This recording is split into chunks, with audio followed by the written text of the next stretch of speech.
우리 시간 말씀 교독하시겠습니다. 출애굽기 3장 2절에서 11절까지의 말씀입니다. 출애굽기 3장 2절에서 11절입니다.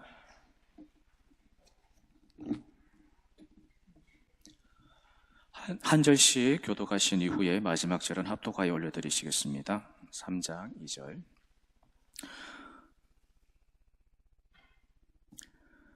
여호와의 사자가 떨기나무 가운데로부터 나오는 불꽃 안에서 그에게 나타나시니라. 그가 보니 떨기나무에 불이 붙었으나 그 떨기나무가 사라지지 아니하는지라.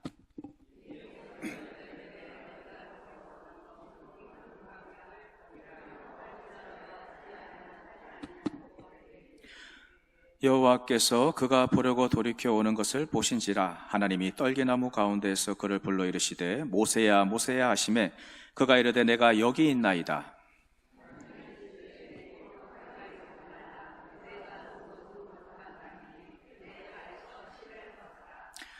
또 이르시되 나는 내 조상의 하나님이니 아브라함의 하나님, 이삭의 하나님, 야곱의 하나님이라. 모세가 하나님 배우기를 두려워하여 얼굴을 가리매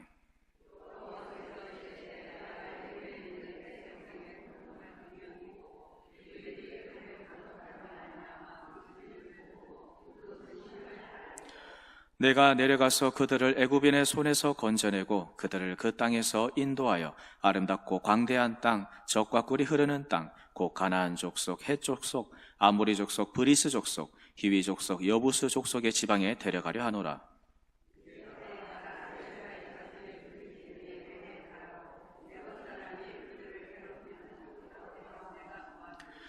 이제 내가 너를 바로에게 보내어 너에게 내 백성 이스라엘 자손을 애굽에서 인도하여 내게 하리라.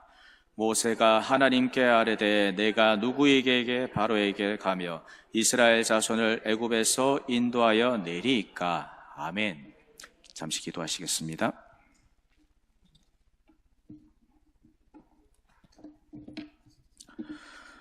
하나님 아버지 감사합니다. 주님의 이름으로 모인 이곳에 이 시간 주님의 은혜가 더욱 부어지길 소망합니다. 주신 말씀 앞에 온전히 깨닫게 하옵시고 또 간절한 심령의 소원을 주님께 올려드리는 시간 되게 하여 주시옵소서. 감사드리며 예수님의 이름으로 기도합니다. 아멘. 오늘 본문은 매우 유명한 대목입니다. 모세에게 하나님께서 나타나셔서 이 부르신 사명을 깨닫게 하시는 장면이죠. 모세의 인생을 잠깐 우리가 살펴보자면 그는 어린 시절 애굽과 이스라엘의 어떤 정치적인 상황이죠. 야곱과 그의 12아들들이 이제 애굽의 고센 지방에서 이제 하나님께서 예비하신 땅에 가게 됩니다. 그런데 백성들이 하나님의 은혜 가운데 점점 강성해지자 애굽 왕이 바로 왕이 이제 경계를 하게 됩니다. 그러면서 아이를 살인하게 되는 그런 정치적인 상황에 직면하게 되죠. 이러한 상황으로 인해서 어쩔 수 없이 부모에게 버림받음을 받게 됩니다. 비록 어린 나이였지만 그에게는 큰 충격을 받았을 것입니다. 그리고 모세는 하나님의 섭리 안에서 갈대숲의 그 상자 안에 가만히 놓여 있다가 하나님의 은혜 안에 바로 왕의 딸에게 입양을 당하게 됩니다. 그리고 모세는 왕궁에서 지내며 왕자처럼 자라게 되죠. 모세는 이어서 애굽 왕궁에서 자라지만 헤어졌던 어머니와 상봉하게 되고 또 그 어머니 품에서 자라게 됩니다. 자신이 어떤 존재인지 그리고 자신이 어떤 민족인지를 분명히 배우면서 어머니에게 들으면서 자라왔겠죠.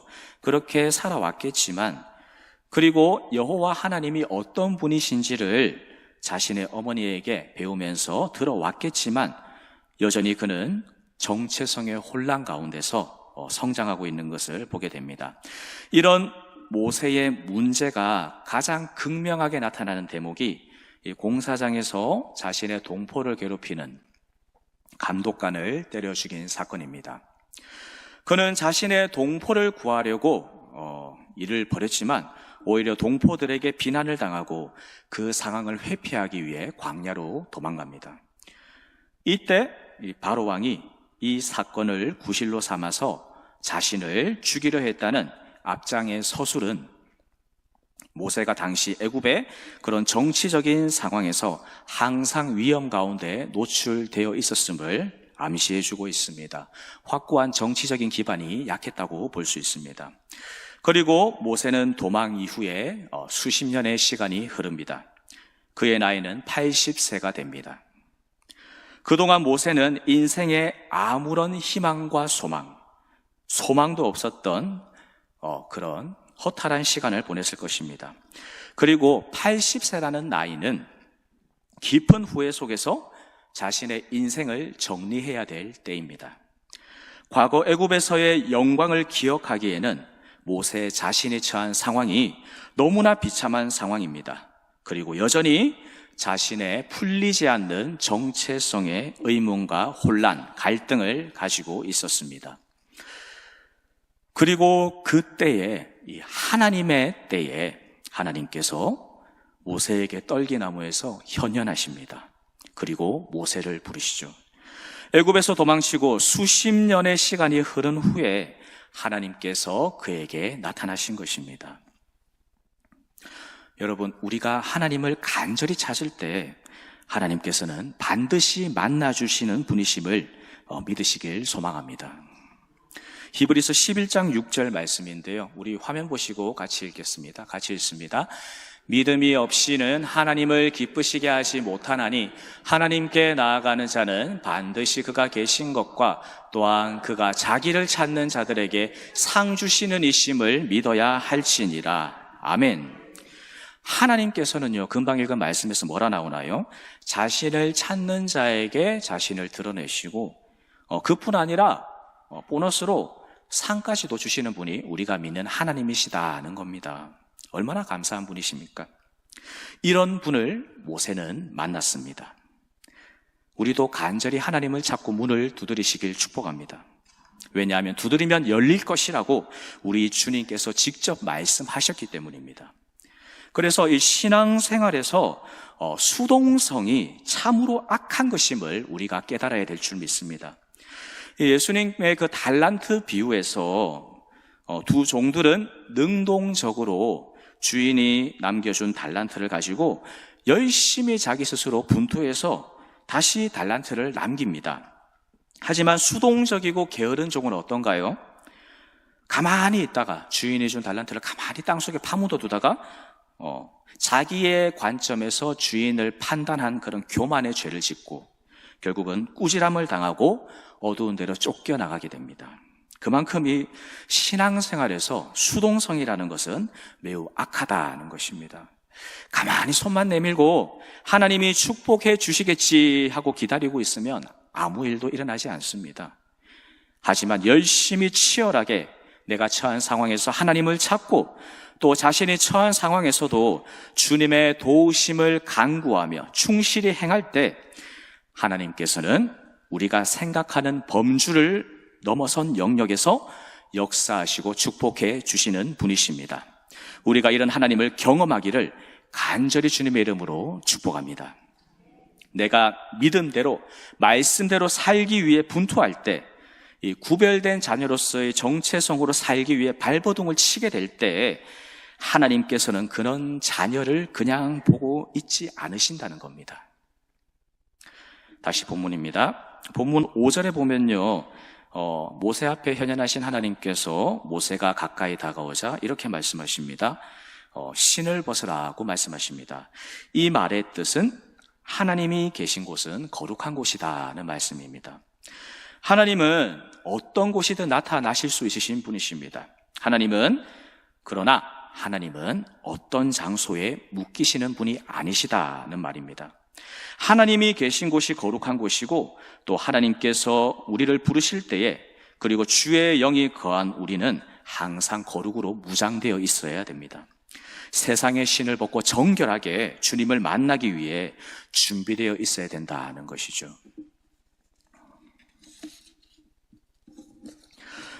고린도전서 말씀인데요, 3장 16에서 17절 말씀입니다. 우리 같이 읽겠습니다. 시작. 너희는 너희가 하나님의 성전인 것과 하나님의 성령이 너희 안에 계시는 것을 알지 못하느냐? 누구든지 하나님의 성전을 더럽히면 하나님이 그 사람을 멸하시리라. 하나님의 성전은 거룩하니 너희도 그러하니라. 아멘. 장소도 중요합니다. 하지만 그보다 하나님의 임재가 더 중요하다는 것입니다. 네, 아직입니다. 네, 죄송합니다. 네. 자, 오늘 본문에서도 하나님의 나타나신 장소는 광야의 그냥 어떤 장소였습니다. 특별히 성스러운 곳이라든지 아니면 중요한 땅이다는 언급은 전혀 없습니다. 그저 떨기나무에서 하나님께서 현현하신 것입니다. 단지 모세의 죄성으로 인해 모세가 다가오면 죽을까봐 하나님께서는 모세가 더 가까이 오는 것을 막으셨을 뿐입니다. 그래서 본문의 말씀을 보면 평소에 우리가 어떤 마음가짐으로 살아가는지가 정말 중요하다는 것입니다. 항상 하나님의 임재를 구하며 주님을 바라보며 우리가 살아가게 될 때 일터에서든지 또 일상에서든 그런 마음가짐으로 살아나갈 때 하나님께서는 은혜를 더하시고 또 우리의 그런 신앙 고백을 받아주신다는 겁니다. 날마다 은혜 속에 거하는 삶을 살기 원한다면 우리는 항상 어디에 있든 우리의 심령이 하나님께 나아가 있어야 된다는 것이죠.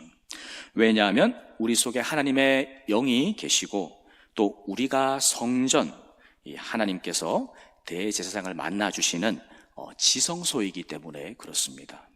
거룩한 자들이다는 것입니다. 거룩하다는 것은 세상과는 구별된다는 뜻이죠. 히브리어로 일과 예배 이 두 단어를 동의어로 아바드라는 단어로 사용했다는 것을 보면 우리가 한 가지 깨달을 수 있는 게 있는데 그것이 뭐냐면 우리가 일을 하던 예배를 드리던 모든 상황 속에서 하나님의 임재를 구할 때 하나님께서 역사해 주신다는 것입니다. 세상에서 자기 마음대로 살다가 주일날 거룩한 척하며 예배 드리기보다는 세상에서나 또 일터에서 또 예배당에서도 동일하게 하나님을 경외하고 또 그분을 주목하는 삶을 살아가게 될 때 그것 자체가 구별됨의 시작이고 또 우리의 일상에서 예배의 임재가 더욱 크게 임하게 되는 줄 믿습니다. 또한 지금 앉아있는 이 순간에도 하나님의 임재를 간구하면서 우리가 선한 양심으로 주님을 바라보며 은혜를 간구하게 될 때 주님께서 크신 은혜를 더하시리라 믿습니다. 다시 본문으로 돌아가겠습니다. 본문에서 모세의 하나님에 대한 첫 질문이 매우 의미심장한데요. 11절입니다. 여기서 내가 누구이기에로 시작하죠. 내가 누구입니까? 영어는 Who am I입니다. 모세의 이런 고백은요, 여전히 수십 년의 시간이 흘렀지만 이 자신의 존재에 대해 고통하며 이 혼란 가운데 있다는 그런 반증이기도 합니다. 자기의 인생의 가장 큰 내면의 문제가 자신이 누구인지에 대한 의문이었다는 것입니다. 여전히 내가 누군지 몰랐다는 것이 모세의 인생이었습니다. 그런데 하나님께서는 그런 수십 년간의 모세의 불안정함에 대해서 분명히 알려주십니다. 우리 출애굽기 3장 15절 말씀입니다. 같이 읽겠습니다. 시작. 하나님이 또 모세에게 이르시되 너는 이스라엘 자손에게 이같이 이르기를 너희 조상의 하나님 여호와 곧 아브라함의 하나님, 이삭의 하나님, 야곱의 하나님께서 나를 너희에게 보내셨다 하라. 이는 나의 영원한 이름이요 대대로 기억할 나의 칭호니라. 아멘. 떨기나무에서 모세는요, 인격적인 하나님을 만납니다. 이 모세라는 인물이 보이는 혼란한 의문과 불안은요, 이 이스라엘 민족이 가지고 있던 공통적인 문제의 대표성을 떤 인물이기도 했습니다. 그런 그에게 하나님께서는 자신이 어떤 분이시고 또 이스라엘의 조상들의 언약을 이행하기 위해 신실하신 인격하신 분이심을 그분의 모습을 드러내셔서 친히 만나 주셨다는 것입니다. 이 모세 당시의 고대 근동의 신들에 대한 인간의 이해는 기본적으로 비밀스럽고 두려움이 동반되었습니다. 그런데 이런 일반적인 신에 대해서 하나님의 놀라운 그런 부분은 인격적인 하나님께서 오셔서 그런 고대 근동의 신들에 대한 개념을 완전히 넘으셔서 자신의 모습을 스스로 친히 모세에게 드러내 주셨다는 것입니다. 그리고 수십 년간 자신의 내면의 고통과 또 혼돈으로 신음하던 모세에게 하나님 자신이 모세의 정체성이 되어주시는 것을 우리는 발견하게 됩니다. 모든 것이 무너지고 아무런 희망과 소망이 없을 때, 그때 하나님께서 길을 열어주십니다. 아무런 희망과 소망 없는 상황에서 하나님을 간절히 찾을 때 우리는 하나님의 도우시는 손길을 발견하게 될 줄 믿습니다. 고린도전서 10장 13절 말씀입니다. 같이 읽습니다. 시작. 사람이 감당할 시험 밖에는 너희가 당한 것이 없나니 오직 하나님은 미쁘사 너희가 감당하지 못할 시험 당함을 허락하지 아니하시고 시험 당할 즈음에 또한 피할 길을 내사 너희로 능히 감당하게 하시느니라. 아멘.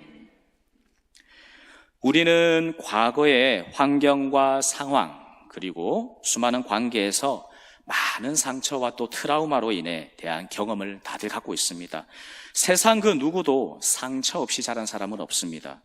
그런데 그런 과거의 경험들이 하나님께 나아가는데 걸림돌이 될 수 있다는 겁니다.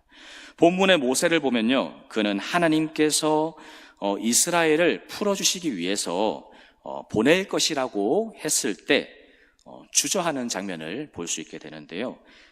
이게 대해서는 모세가 자신에 대한 확신이 없고 우유부단하고 또 용기도 없고 타인에 대한 두려움과 하나님에 대한 확신도 없어 보이는 그런 연약한 모세의 어떤 심년을 바라볼 수 있게 되는 대목이죠. 모세는 바로 왕에게 나아가라는 하나님께 이렇게 이야기를 합니다. 오 주여, 보낼 만한 자를 보내소서. 그리고 이렇게도 말합니다. 나는 혀가 둔한 자니이다. 하나님께서 부르신 사명에 대해서 몹시 회피하려는 연약한 모습입니다. 이런 모세의 고백을 보면 어떻나요? 참으로 겁쟁이라고 생각할 수도 있습니다. 사실 모세가 겪었던 과거의 사건과 또 바로 왕에게 쫓기던 공포심은 결국 그의 존재의 근원에 있던 그 정체성의 혼란에서 비롯된 문제이기도 했습니다. 하지만 그런 연약한 모세에게 하나님께서는 어떻게 말씀하시나요? 하나님께서는 모세에게 이렇게 말씀하십니다. 12절에 보면요, 이렇게 말씀하십니다. 내가 반드시 너와 함께 있으리라. 함께 있으리라고 말씀하십니다. 실제로 하나님께서는요, 바로 왕 앞에서뿐만 아니라 광야 기간 동안 모세와 또 이스라엘과 항상 함께 하셨습니다. 홍해를 건널 때도 함께 하시면서 보호하셨고 또 낮이든 밤이든 항상 함께 하시면서 동행하시고 보호하시고 지켜주셨습니다. 여러분, 우리는 우리의 내면의 연약한 성품들과 또 죄성들이 하나님의 나를 향하신 부르심에 대해서 또 소명과 믿음 성장에 있어서 걸림돌이 될 수도 있다는 사실을 모세의 연약한 고백을 통해서 발견할 수 있어야 됩니다. 하지만 그 사람이 어떤 트라우마 속에 갇혀있던 또 어떤 연약한 성품에 있던 상관없이 하나님께서는 역설적으로 택하신 사람의 연약한 부분을 들어 쓰셔서 그 연약함이 강하게 되게 하시는 분이 우리가 믿는 하나님이신 줄 믿습니다. 단지 우리에게 필요한 것은 순종만 하면 됩니다. 순종. 모세는 회피하지만 결국 순종을 하죠. 그런데 실제로 어떻나요? 신앙생활 할 때 순종이 쉽지는 않습니다. 아브라함이 떠나라 했을 때 그 순종이 과연 쉬웠을까요? 신앙 안에서의 순종은 간혹 대부분은 살과 뼈가 깎이는 현실의 고통을 동반하기도 합니다.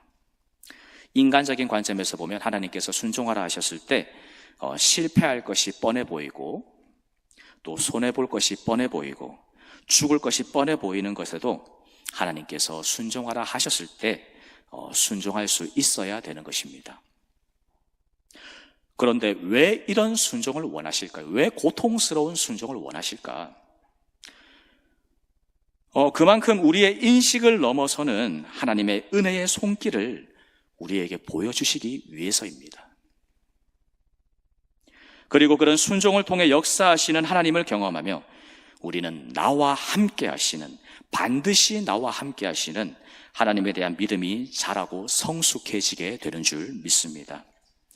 결국 나에 대한 정의는 내가 아니라, 세상의 관점이 아니라 완전하신 하나님께서 우리의 정체성을 규정하시는 줄 믿습니다. 그래서 우리가 지금 어떤 상황에 처해 있든 어떤 고난 가운데 있든 걱정하지 마시길 바랍니다. 왜냐하면 하나님께서는 자신의 자녀를 결코 두고 보지 않으시는 분이시기 때문입니다. 이 세상의 관점에서 보면 당연히 실패자이자 도망자인 모세입니다, 여러분. 하지만 하나님께서는 그런 연약한 모세를 들어 쓰셔서 이스라엘을 구원케 하시고 홍해를 가르게 하십니다. 하나님께서는 사람의 외모가 아니라 그 사람의 마음의 중심을 보시는 분이십니다. 사무엘상 16장 말씀인데요, 같이 읽습니다. 시작. 여호와께서 사무엘에게 이르시되 그의 용모와 키를 보지 말라. 내가 이미 그를 버렸노라. 내가 보는 것은 사람과 같이 아니하니 사람은 외모를 보거니와 나 여호와는 중심을 보느니라 하시더라. 아멘. 말씀을 정리하겠습니다. 오늘 본문에 모세에게 자신을 드러내신 하나님의 이야기는 우리에게 큰 믿음의 도전을 주고 있습니다. 모세는 왕자였습니다. 하지만 여전히 자신이 누구인지 혼란스러워했습니다. 우리도 마찬가지입니다. 우리도 주님 부르시기 전까지는 모세가 광야에서 양들을 치던 것처럼 세상에 속해 있었을 때가 있었습니다. 세상의 즐거움에 속해 있었습니다. 비록 교회를 다니고 말씀을 듣고 하지만 여전히 세상에서 구별됨이 약한 자들이 우리였습니다. 모세도 마찬가지였습니다. 모세도 자신이 히브리인임을 알았습니다. 자신의 어머니에게 아브라함과 이삭과 야곱의 하나님에 대한 이야기를 들었습니다. 그리고 그런 하나님이 어떻게 인도하셨고 어떻게 역사하셨는지를 잘 배웠습니다. 하지만 모세는 애굽의 문화와 즐거움에 빠져 있었습니다. 여전히 저 멀리서 고통하는 동포인 히브리인들을 바라볼 뿐이었습니다. 구별된 언약의 후손으로서 정체성이 약했던 것이죠. 우리도 마찬가지입니다. 우리도 약합니다. 우리도 항상 죄 가운데 빠져 있는 연약한 영혼들입니다. 그런데 우리는 어떤 자들인가요? 사도 바울은 우리의 정체성에 대해서 에베소서 2장에서 이렇게 말씀하고 있습니다. 에베소서 2장 12절에서 19절까지의 말씀입니다. 좀 길지만 한 절씩 교독하시겠습니다. 그때 너희는 그리스도 밖에 있었고 이스라엘 나라 밖의 사람이라 약속의 언약에 대하여는 외인이요 세상에서 소망이 없고 하나님도 없는 자이더니. 여러분입니다.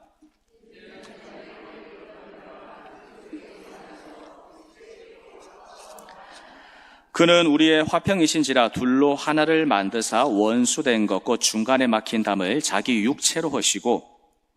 여러분,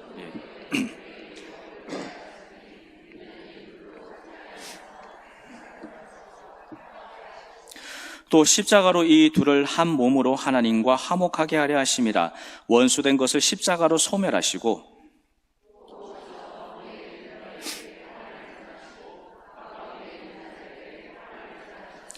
이는 그로 말미암아 우리들이 한 성령 안에서 아버지께 나아감을 얻게 하려 하심이라. 같이 읽습니다. 그러므로 이제부터 너희는 외인도 아니요 나그네도 아니요 오직 성도들과 동일한 시민이요 하나님의 권속이라. 아멘. 권속이라 하면 집안 식구라는 겁니다. 한 집안 식구, 가족이라는 것이죠. 하나님께서는 계속해서 주님의 자녀가 그리스도 안에서 굳건히 서길 원하십니다. 믿음이 성숙되길 원하신다는 것이죠. 믿음이 자라고 계속해서 굳건히 선다는 것에는 시험을 통과하며 또 좁은 길을 통과하며 역사하시는 주님의 깊은 은혜를 겪을 때라야 가능하다는 것입니다. 연약한 우리에게 하나님께서는 모세처럼 찾아오셔서 말씀하고 계십니다. 내 발에서 신을 벗으라고 말입니다. 이제 반주해 주시면 됩니다. 네. 주님께서는 우리와 더욱 친밀해지길 원하십니다. 도와주고 축복해 주길 원하시는 것이 아버지의 마음입니다. 더 친밀해지기 위해서 우리에게 무엇이 필요할까요? 하나님께서는 이스라엘에게 거룩하라고 말씀하십니다. 내가 거룩하니 너희도 거룩하라. 그리고 이 말씀은 신약 시대에도 유효합니다. 오히려 은혜의 복음 속에서 더 그 기준이 높아졌습니다.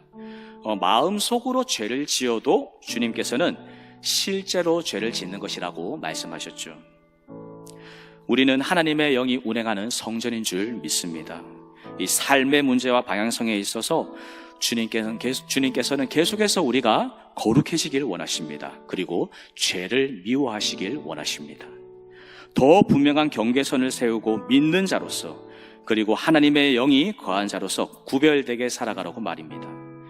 그리고 그런 자를 결코 혼자 내버려 두지 않으시는 분이 오늘 모세에게 나타나신, 그리고 나에게 나타나신 하나님이신 줄 믿으시길 주님의 이름으로 축복합니다.